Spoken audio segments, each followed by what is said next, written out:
I, Gary N. Ndesangari, do solemnly and sincerely promise and swear that I will truly and faithfully, and to the best of my skill and knowledge, execute the powers and trust reposed in me as Minister of Justice and Attorney General of Canada.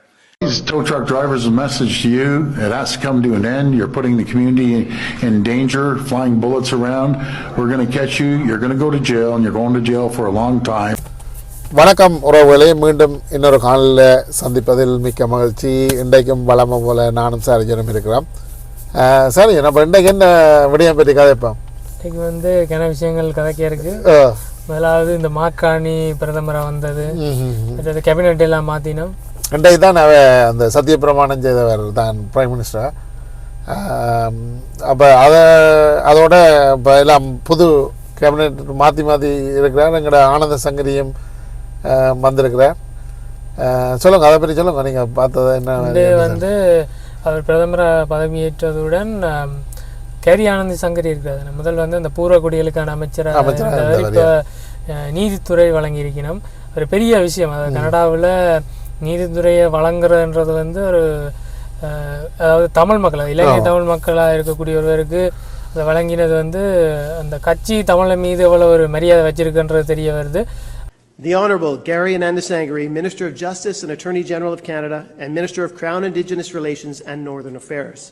L'honorable Gary N. Ndesangari, Ministre de la Justice et le Procureur général du Canada et le Ministre des Relations couronnes autochtones et des Affaires du Nord.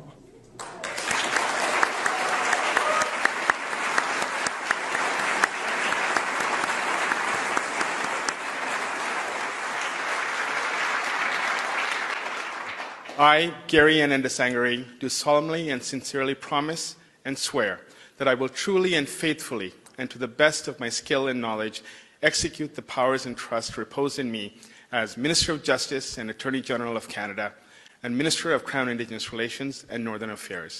As Minister of Justice, I will see that the administration of public affairs is in accordance with the law. As Attorney General of Canada, I will uphold the Constitution, the rule of law, and the independence of the judiciary and of the prosecutorial function.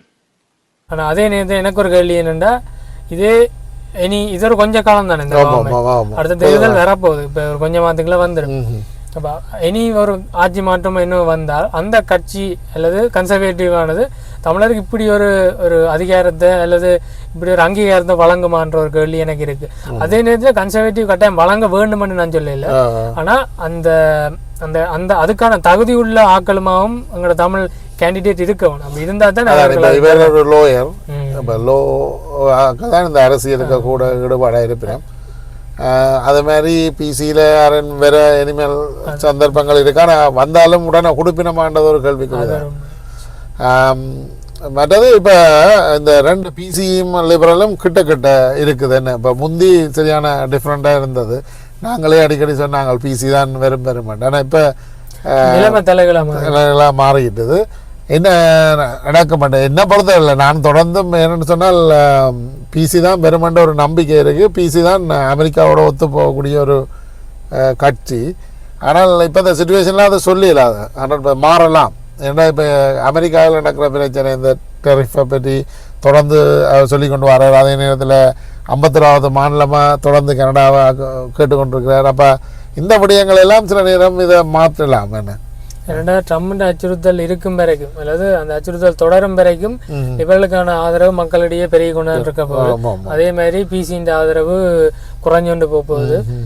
இந்த Donald Trump ஒரு நபர் யாருக்கு நல்ல செய்யற என்னென்ன இதில் இருக்கிற எல்லாத்தையும் குழப்பி விட்டாரு. இப்போ யூரோப்போட அடுத்த டேக்ஸ் பிரச்சனை போகுது. 200% தான் டேக்ஸ் அடிப்பேன்னு சொல்லியிருக்காரு. அந்த பிரான்ஸ் எல்லாம் இந்த லிக்கர் இதுக்கு தான் 200% அடிப்பேன்னு சொல்லியிருக்காரு டேக்ஸ் போட்டு. அப்படி இப்போ அவர் உலகம் ஃபுல்லாக கொஞ்சம் கொஞ்சமாக பிரச்சனை கொடுத்தோன்னு தான் இருக்க போகிறேன். அதே நேரத்தில் சார்ஜன் இப்போ எங்கடையாங்களும் பார்த்தா ஒற்றுமை என்று நாங்கள் கதைக்கிறோம். ஆனால் தமிழனுக்கு அந்த ஒற்றுமை என்ற விடயத்தில் சரியான வேறுபாடு தான் இருக்குது. ஒற்றுமை என்றதே இல்லை என்று தான் நான் சொல்லுவேன். இப்போ பார்த்தீங்கன்னு சொன்னால் போன வருஷத்தில் அமைப்புகளுக்கு இடையில் பெரிய ஒரு கனடாவில் வெடித்து உலகம் ஃபுல்லாக பேசப்பட்ட பொருள். பிறகு பார்த்தா இப்போ யூடியூப் பற்றியெல்லாம் அடிக்கடி வந்தது. நான் சங்கவியோட நேரடியாக தொலைபேசி மூலம் கதைச்சு நான் அந்த அவ சொல்லியிருந்தா அண்ணா எனக்கு சரியான மன கவலையாக இருக்குது, இப்படி எல்லாம் என்ன இப்படி தான் எதிர்பார்க்கவில்லை, இப்படியெல்லாம் தானே சொல்லுவார்கள், தனக்கு இப்படியெல்லாம் செய்வார்கள் என்று அவள் போட்ட அந்த ஒரு காணொலி 1,20,000 மேலே அந்த வியூஸ் ஓடி இருக்கு.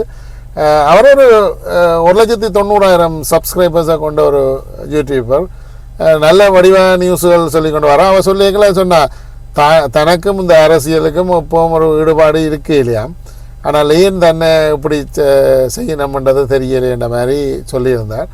ஆனால் சமூகங்களை நாங்கள் வெளியில் கொண்டு வரப்போகிறோம் என்று ஒரு சில யூடியூபர்ஸ் வந்து தேவையில்லாமல் இதுகளை பற்றியெல்லாம் இழுத்து என்ன இப்போ உண்மையான்னு சொன்னால் அதை நாங்கள் ஏற்றுக்கொள்ளலாம். உண்மையை ஒரு இதில் பப்ளிக்காக போடிக்க அந்த உண்மையாண்டு அறிஞ்சு போடணும். சும்மா நாங்கள் கண்டபடி ஒரு பெண் பிள்ளையை பற்றி கதைக்கல. இப்போ எங்களோட ஃபேமிலியில் அப்படி ஒன்றுன்றது அதை தான் நான் திருப்பி சொல்கிறேன். எங்களோட ஃபேமிலியில் அப்படி ஒரு பெண்ணுக்கு வந்தால் நாங்கள் அதை ஏற்றுக்கொள்வோமா? இப்போ உண்மை இல்லாத ஒரு சம்பவம் சொன்னால் தனக்கு நித்திரை முறையில் சரியான மன கஷ்டமாக இருந்தது. ஆனால் அதே நேரத்தில் அவன் சொன்ன தனக்கு கணவர் இருக்கிறார். ஆனால் இப்போ எல்லாரும் எல்லாத்தையும் வெளிக்கொண்டு வர்றதில்ல தானே. இப்போ நீங்கள் யூடியூப் செய்கிறீங்க, உங்களோட ஃபேமிலியை பற்றி நீங்கள் ஒரு நாளும் கொண்டு வர மாட்டீங்க. இப்போ நான் யூடியூப் செய்கிறேன், என் ஃபேமிலியை பற்றி நாங்கள் கொண்டு வரோம். அதே மாதிரி தான் நான் ஃபேமிலியை கொண்டு வரணுமென்ற ஒரு அவசியம் இல்லை. சொல்லுங்கள், இப்படியான நீங்கள் பார்த்த நீங்கள் வீடியோ என்ன விஷயம் என்றால், இப்போ போகிற யாழ்ப்பாணத்தில் நடக்கிற இந்த பிரச்சனை வந்து எங்கே போய் முடிய போகுதுன்றதுதான் தெரியாமல் இருக்கு. அந்த அளவுக்கு பெரிய பிரச்சனை போகுது. போன கிழமைக்கு முதல் கிழமை நான் இந்த லைவ்லேயே காய்ச்சிருந்தேன்.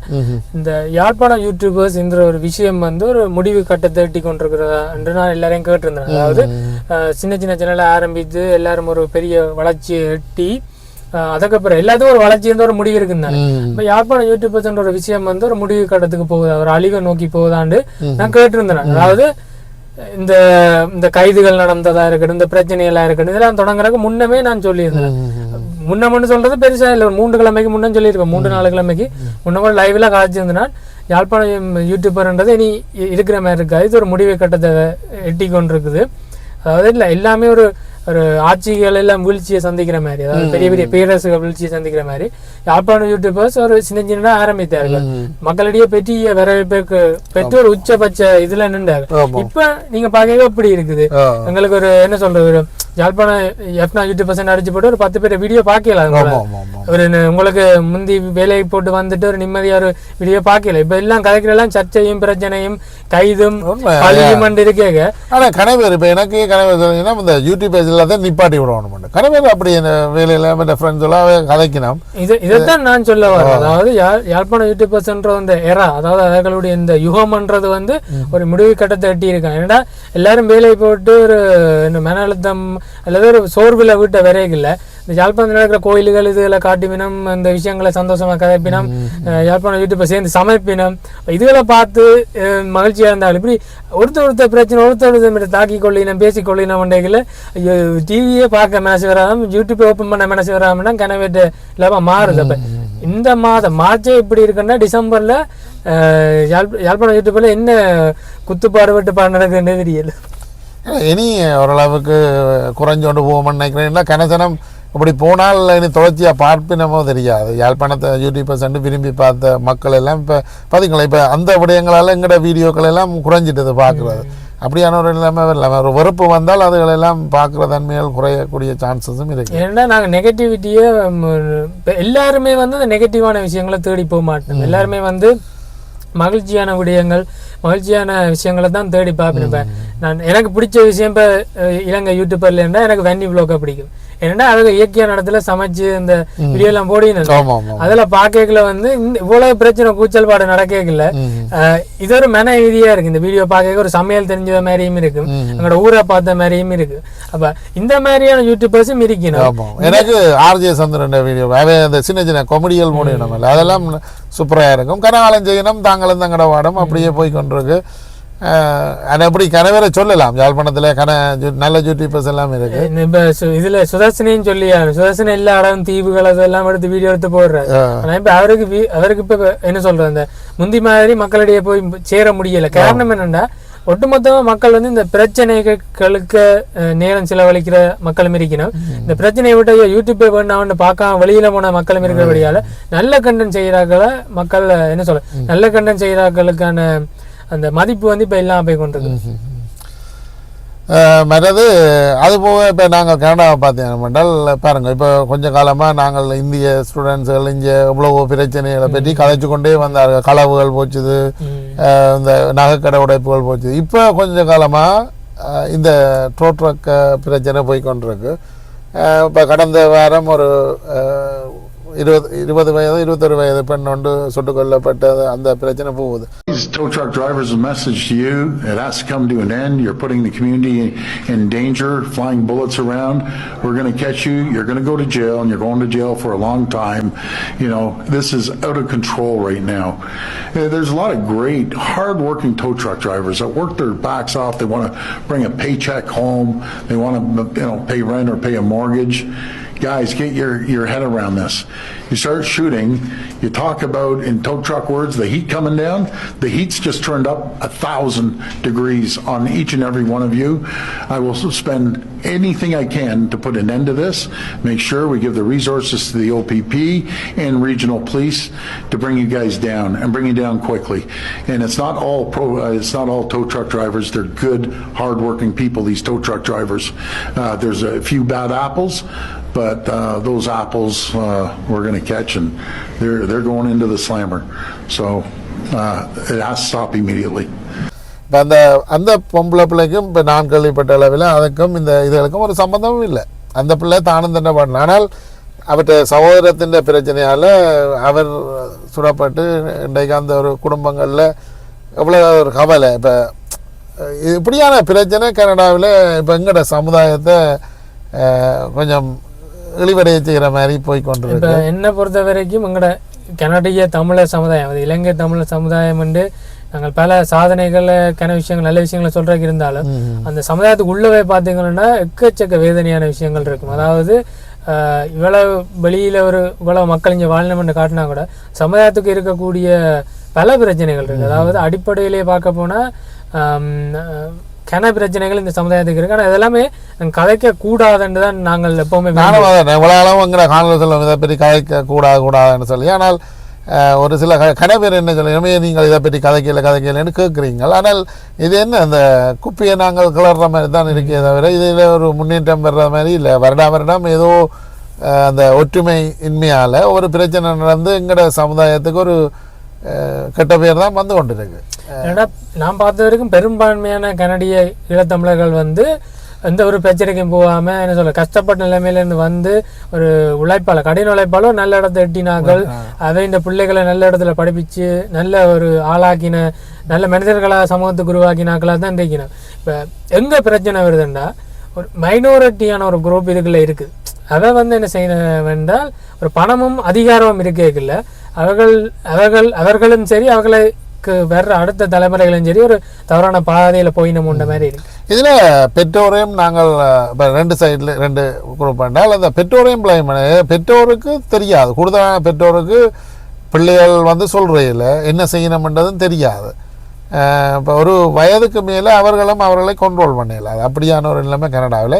இப்போ நான் இப்போ கடந்த 2-3 நாள் எங்கே பார்த்தாலும் பேசினேன். இப்போ பிரச்சனைப்பட்டவன் செத்தா பரவாயில்ல, ஒரு இன்னசென்ட், அதாவது இதில் சம்பந்தப்படாத ஒரு சாயங்களை எல்லாருக்கும் கவலையாக இருக்குது. அதுவும் ஒரு பொம்பளை பிள்ளை இதில் செத்ததை கனவேர் இதை குறையாக சொல்லியிருந்தார்கள். எனக்கு தெரியும். இன்றைக்கு விடியவும் நான் ஒரு மெக்டானல்ஸுக்கு காஃபி வேண்ட போய் அங்கேயே இந்த வீடியோக்களை பார்த்துட்டு இந்த பொம்பளை பிள்ளைக்கு ஏன் சுட்டது, அந்த பொம்பளை பிள்ளை என்ன செய்தது அது என்று சொல்லி தான் எல்லோரும் கேட்கணும்.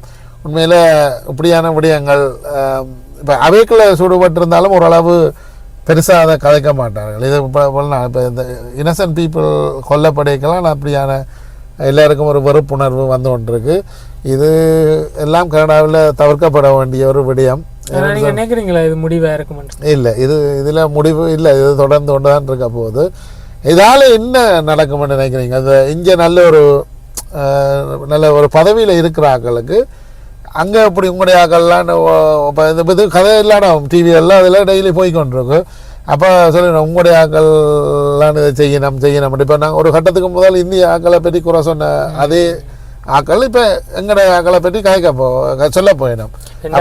ஒரு பானை சொட்டுக்கு ஒரு சோதனை ஒரு சோறுபாதம் மண்ட மாதிரி இப்போ ஒட்டுமொத்தமாக அந்த எங்கட தமிழரை பற்றி குறையா கதைக்கப்படும். இப்படி பிரச்சனை தான். இப்போ இந்த மாதவே பார்த்தீங்கன்னா யாழ்ப்பாணத்துல தொடங்கி டொரண்டோ வரைக்கும் பிரச்சனை மட்டும் போய் கடந்த சம்மர் அந்த ஸ்ட்ரீட் ஃபெஸ்டிவல் ஆரம்பிச்சு இப்படி தொடர்ச்சியா பிரச்சனை இல்லை. அது என்ன சொல்றது, அது பெரிய பிரளயமே என்று சொல்லலாம். அப்படிதான் சொல்லலாம். இப்போ இதால இந்த வருடமும் என்ன நடக்கும், இப்போ இந்த ப்ரோக்ராம் ஒழுங்கா நடக்குமா, மக்கள் போய் பார்க்கலாமா என்ற ஒரு கேள்விக்குறி இருக்கு. இந்த வருஷம் நடக்குமா? இப்போ இவ்வளோ ஆழம் பாருங்க, இவ்வளவு குளிர், இவ்வளவு சினம், இவ்வளவு மக்கள் எல்லாம் வீட்டுக்கு அடங்கி இருந்துட்டு சரி ஒரு சமர் வருது ஒரு ப்ரோக்ராம் போய் நிம்மதியாக 4 பேரை சேர்ந்து கதைப்போம் என்றால் பயமாக இருக்கு மக்களுக்கு. என்ன சொன்னால் அந்த ப்ரோக்ராம் ஒழுங்காக நடக்குமா, இல்லை அங்கே ஒரு சுடுபாடு நடக்குமா, ஏதாவது நடக்குமான்ற ஒரு பீதி கொண்டு மக்களிடையே வருகுது. மற்றது இன்னொரு விடயம், இப்போ எங்கட கம்பெனியெல்லாம் ஸ்லோவாக போகுது. இந்த ஏப்ரல் மாதத்துக்கெல்லாம் சரியாக குறைஞ்சிட்டுது. இப்படி இடங்களில் வேலை வாய்ப்பு குறைஞ்சொண்டு போகுது. என்ன செய்ய அடுத்தடுத்த மாதங்களில் இந்த நாட்களை குறைக்க வலிக்கிடுவாருன்னு தான் நினைக்கிறேன். என்ன சொன்னால் வேலையிலேன்னா கம்பெனி சும்மா வச்சு கொண்டு சம்பளம் தரா தானே. அதனுடையால் இந்த பிரச்சனை நீ ஆரம்பமாக போகுது. நீங்கள் அதை பற்றி என்ன சொல்லுவீங்க? இப்போ ஏப்ரல் 2ஆம் தேதி தான் இந்த டேரிஃப் திருப்பம் கனடா மீது வரப்போது இல்லையோண்டு இருக்குது. அது திருப்பவும் நான் தொடர்வேன்னு சொல்லிக்கல வந்து பிரச்சனையாக தான் போகுது எல்லா விஷயம். இன்னும் அந்த பிசி டக்போர்ட் போய் கதைச்சது இது விவரம் வெளியில் முழு விவரமும் வெளியில் வரையில. அதில் முடிவு என்ன வேறு இருக்குன்னு நினைக்கிறீங்க? டக்போர்ட் என்ன கேட்டிருப்பாருன்னா எனக்கு 25% அதாவது கனடா மீதான வரியை நீங்கள் நீக்க வேணும்னு தான் கேட்டிருப்பார். அவர்கள் மாற்றணும்னு சொல்லியிருப்பார். அதாவது கனடா வந்து 51ஆம் ஆண்டு இணையிறது தான் ஒரே வழின்னு இருப்பார். அப்போ இது ஒரு பேச்சுவார்த்தை தோல்வியில் முடிவடைஞ்சிருந்தா தான் வெளியில் சொல்ல மாட்டேன். ஏதாவது சக்ஸஸாக வந்திருந்தா செய்தியில் வந்துருக்கு. ஆமாம், அதனுடைய அதுவும் என்ன நடக்கும்னு தெரியல. கணிப்பின்படி பிசி வருமா லிபரல் வருமானு நீங்கள் நினைக்கிறீங்க? எனக்கு தெரிஞ்சு இன்னொரு 2-3 மாதம் போய்க்குள்ள தான் அதை இன்னுமே கணிச்சு சொல்ல முடியும். ஆனால் என்னை பொறுத்த வரைக்கும் இந்த லிபரலுக்கு இப்போ 143 சீட் வரைக்கும் வந்துட்டு இல்லை. இது குறையாமல் தக்க வைக்கிறதுக்கு மார்காணியால் முடியும் என்றால் இதுக்கு மேலே ஒரு கொஞ்சம் சீட் எடுத்தால் காணும் தானே பெரும்பான்மைக்கு. அப்போ லிபரலும் பெறலாம், கன்சர்வேட்டிவும் பெறலாம். அது கடவுளுக்கு தான் வெளிச்சம்னு சொல்ல மாட்டேன், அது டொனால்ட் ட்ரம்ப் அவர்களுக்கு தான் வெளிச்சம். ஆனால் இப்போ ஒரு சில சொல்கிறாங்கன்னா இப்போ எக்ஸ்பீரியன்ஸ் அந்த பொலிட்டிக்கல் இதை பார்த்தால் மார்காணிக்கு தான் கூட எக்ஸ்பீரியன்ஸ் இருக்கிற மாதிரி கதைக்கிறேன். ஆனால் அதே சமயத்தில் இதே ட்ரூடோக்கு பின்னால் ஃபினான்சியல் அட்வைஸராக இருந்தவர் தான் மார்காணி. அப்போ அவர் இவ்வளோ இருக்கைக்குள்ள ஏதாவது கொண்டு வந்திருக்கலாம் தானே மாற்றங்களை. இப்போ என்ன அந்த கேள்வியும் இருக்குது. அந்த கேள்வியும் இருக்குது. ஆனால் இது ஒரு என்ன சொல்கிறது, இப்போ இந்த டொனால்ட் ட்ரம்ப்ட பிரச்சனை இல்லாமல் இருந்தால் இப்போது மார்காணி வந்திருந்தால் இவ்வளவு வரவேற்பு மார்காணிக்கு இருந்திருக்காது. ஏன்னா ஒரு அச்சுறுத்தல் இருக்கிறபடியே தான் அந்த அச்சுறுத்தலில் இருந்து ஒரு தஞ்சம் புகுறதுக்கோ இல்லாட்டி அதுலேருந்து ஒரு பாதுகாப்பு தேடுறதுக்காக ஒரு தலைமையை மக்கள் தேடினேன். அந்த அந்த 2 தலைமை பார்க்க பிசி லீடரா இல்லாட்டி மார்காணின்னு பார்க்க ஈஸி சாய்ஸ் வந்து மார்காணி. ஏன்னா அவர்கிட்ட பவரும் இருக்குது, அதிகாரமும் இருக்குது. அது குறைஞ்ச அதிகாரமாக இருந்தால் கூட, கொஞ்சம் காலத்துக்கு இருந்தால் கூட அதிகாரம் இருக்குது. ஆனால் எவ்வளவுதான் பிசி லீடர் கதறி பேசினாலுமே அது மக்கள்கிட்ட இப்போ சேரும். ஆனால் அவர்கள் அது ஒரு அதிகாரம் மிக்க ஒரு குரலாக எடுக்க மாட்டேன். 2வது எதிர்கட்சி தலைவர் ஆளுங்கட்சி இல்லை ஒரு வேறால தான் ஏதாவது நடைமுறை செய்ய முடியும். இன்றைக்கு ஒரு நியூஸில் பார்த்தேன், அவர்கள் அந்த கனடியர்களை பேட்டி காட்டுறார்கள். அதில் ஒரு சிலர் சொல்லுறாங்க என்னன்னா மார்காணி தான் இந்த கார்பன் டேக்ஸை கொண்டு வந்தார். அவர் அந்த கார்பன் டேக்ஸை ரிமூவ் பண்ணினா தாங்கள் அவருக்கு சப்போர்ட் பண்ணுவோம், இல்லைன்னு சொன்னால் தான் பிசிக்கு தான் சப்போர்ட் பண்ணுவோம்னு நேரடியாக சொன்னதை நான் பார்க்க. அவரும் சொன்னார் அந்த வெற்றி அறிவிப்புலாம் இருக்குது தான் கனடிய அதாவது லிபரல் கட்சி தலைவராக அறிவிக்கப்பட்டிருக்கிறார் தானே. அந்த விழாவிலேயே சொல்லியிருக்கிறார். அதாவது தான் கார்பன் டேக்ஸ் அதில் எல்லாம் நீக்கப்படுறோம்னு முதல்ல சொன்னவர் இந்த விழாவிலேயே அறிமுகப்படுத்தப்பட்டார். அவர் தான் இந்த கார்பன் டேக்ஸ் சொல்லுறாரு. அவர் கொண்டவர் அதை வச்சு பேசுகிறாருன்றோன்னா அந்த டேக்ஸை நீக்கிறார். இப்போ அவர் திட்டுறதுக்கு அந்த விஷயம் இல்லை, அவர் விமர்சிக்க அந்த விஷயம் இல்லையன்றைக்கு இல்லை. எதிர்கட்சிகளால் அரசியல் செய்ய முடியாது. இந்த அரசியல் செய்கிறன்றதே இப்படி தானே, விமர்சனம் வச்சு தான். ஆனால் இனி என்னென்ன இருக்குன்றது இனி ஒரு இப்போ விமர்சனங்கள் வைக்காம பெறும். இப்போ வேறு இனி எலெக்ஷனை அறிவிச்சு இப்போ எலெக்ஷன் இன்றைக்கெல்லாம் அது சம்மந்தமான கேன்வஸுகள் நடக்கும் தானே. அது அந்த மூட்டம் தான் இவன் 2 பாட்டியும் கதை கேட்காம தெரிய வரும் என்னென்ன விடயங்கள்னு சொல்லி. சரி உறவுகளே, மீண்டும் இன்னொரு காணொலியில் சந்திப்போம். அன்றைக்கு ஒரு ஆள் கேட்டிருந்தா நீங்கள் இந்த காணொலியை சின்னனா போட சொல்லி. ஆனால் சில சமயங்களில் நாங்கள் சின்னனா போட இல்லாது. வளமையாக நான் சொல்கிற மாதிரி சப்ஸ்கிரைப் பண்ணுங்க மறந்துவாமல். கனடா அண்ணா விலாக் சார்ஜன் வியூஸ் சப்ஸ்கிரைப் செய்யுங்க, ஷேர் பண்ணுங்க, லைக் பண்ணுங்க. இதெல்லாம் எங்களை மோட்டிவேட் பண்ணி எங்களை நல்ல ஒரு இதுக்கு கொண்டு போவோம். ஓகே, நன்றி, வணக்கம்.